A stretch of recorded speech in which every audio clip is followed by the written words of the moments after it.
The Black History Month, ou encore le mois de l'histoire des Noirs, est célébré tout au long du mois de février, que ce soit aux États-Unis, au Canada et même au Royaume-Uni. Mais qu'en est-il de son histoire et de son origine? Nous sommes allés à sa recherche pour vous. Connaissez-vous l'origine du mois de l'histoire des Noirs? Non, mais je suis très intéressé de savoir. Pas 100%, non. Non, je connais pas ça. Non, moi non plus. Non, pour de vrai, non. Non. So, do you know the origins of the Black History Month? No, I don't actually. Non, je ne connais pas l'origine, mais j'en ai entendu parler. Non, hélas, j'en connais rien et j'aimerais bien en savoir plus. Après ce Vox Pop dans les rues de Montréal, nous avons fini par trouver la réponse au sein de l'Université du Québec à Montréal, UQAM. Diane Gistal, coordinatrice au sein de la Nigra Louventa, nous explique l'origine de cette commémoration. Pour revenir brièvement sur l'historicité du mois d'histoire des Noirs, ça a commencé avec une semaine de commémoration en 1926 aux États-Unis.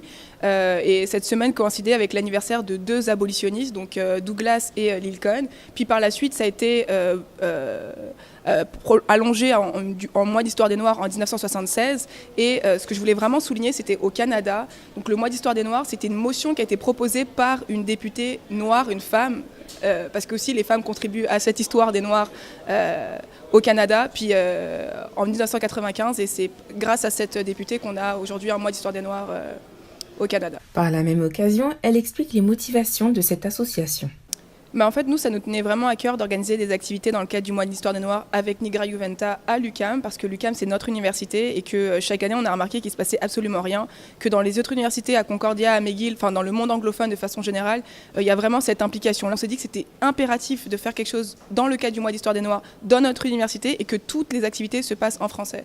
Et en fait, c'est un mois où on a une transmission des savoirs, on a un partage de l'histoire et il y a cette revalorisation des cultures noires, puis on trouvait essentiel que ça soit implanté dans notre université. Enfin, elle partage avec nous sa vision à long terme.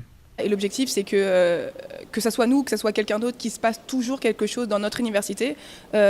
Puis je ne sais pas si à long terme, l'objectif, c'est qu'il n'y ait plus du mois d'histoire des Noirs. Parce que là, on a ce mois parce qu'il y a des lacunes, il y a des discriminations auprès des communautés noires, parce qu'il y a ce manque de connaissances.